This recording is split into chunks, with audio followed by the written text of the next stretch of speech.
தேவனே நான் ஓமதண்டையில் இல்லோம் நெருங்கி சேர்வதே என் ஆவல் பூமியில். மார்க் 7:27 கொஞ்சம் வாசிக்க பார்க்கலாம். இயேசு அவளை நோக்கி, முந்தி பிள்ளைகள் திருப்தி அடைட்டும், பிள்ளைகளின் அப்பத்தை எடுத்து நாய்க்குட்டிகளுக்கு போடுகிறது நல்லதல்ல என்று. ஆண்டவர் ஏன் இப்படி சொன்னான்னு கேட்டீங்கன்னா, ரட்சிப்பு யூதர்கள் வழியாய் வருகிறது. யோவான் 4:22 ரட்சிப்பு யூதர்கள் வழியாய் வருகிறது. ஆக முதலாவது யூதர்களுக்கு, இரண்டாவது தான் ஆக கானானியருக்கு என்ற கருத்தை ஆண்டு சொல்கிறார். நாய்க்குட்டிகள் என்று ஆண்டவர் சொல்லல, நாய்க்குட்டிகள் என்று அந்த நாட்களில் இந்த யூதர்கள் புறஜாதிகளை எப்படி எண்ணினார்கள், அந்த கருத்தை தான் இங்க கர்த்தர் சொன்னார். இப்படி சொன்னாலும் கூட இவள் விசுவாசத்தை பாருங்க, ஆச்சரியமான ஒரு விசுவாசம். என்னன்னா என்ன சொல்றா பாருங்க, உண்மைதான் ஆண்டவரே, ஆக நாங்கள் நாய்க்குட்டி தான், ஆனால் மேசிலிருந்து விழுகிற துணிக்கைகளை நாய்க்குட்டிகள் தின்னுமே என்று சொன்னால் பாருங்க. அப்படி என்று சொன்னால் உடனே எனக்கு தேவை நாய்க்குட்டிகள் எப்ப சாப்பிடும்னா, ஆக விழும்பொழுதே சாப்பிடக்கூடியது நாய்க்குட்டிகள்.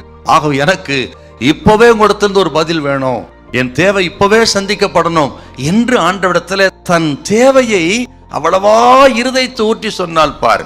மட்டுமல்ல, ஆண்டவரே, ஆக எஜமானின் மேசையிலிருந்து விழுகிற துணிக்கைகள் என்று சொன்னால் அவருடைய ஆச்சரியமான விசுவாசம், நீர் எஜமானனா இருக்கிறீர், உமது மேசையில ஆண்டவரே ஏராளமான செல்வங்கள் கொட்டி கிடக்கிறது, கிருபை, இரக்கம், பாவ மன்னிப்பு, சமாதானம், நித்திய ஜீவன் என்று ஏராளமான செல்வங்கள் கொட்டி கிடக்கிறது, தெய்வீக சுகமும் கொட்டி கிடக்கிறது.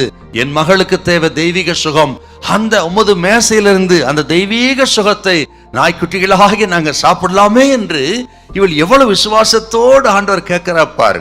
இதை பார்த்த ஆண்டவர் இயேசு சொன்ன அற்புதமான வார்த்தை தான் மத்தேயு 15:28 ஸ்திரியே, உன் விசுவாசம் பெரியது, நீ விரும்புகிறவனுக்கு ஆகக்கடவுன்னு சொல்ல அந்த நிமிஷமே அவள் மகள் சொஸ்தமானார். அருமையான கத்திரி பிள்ளைகளே, இதை கேட்கிறவங்களுக்கு ஆண்டவர் சொல்லுகிறார், அவ்வளவா உங்களை தாழ்த்தி ஆண்டவரை நம்புங்க, அவர் இன்னார்னு விசுவாசிங்க. கர்த்தர் சொல்கிறா, அவளுக்கு அந்த அற்புதத்தை செய்வாரானா. கத்திரி பிள்ளைகளாய் உங்களுக்கு உதவி செய்வது அதிக நிச்சயம். ஆண்டவரை நம்புங்க, விசுவாசிங்க.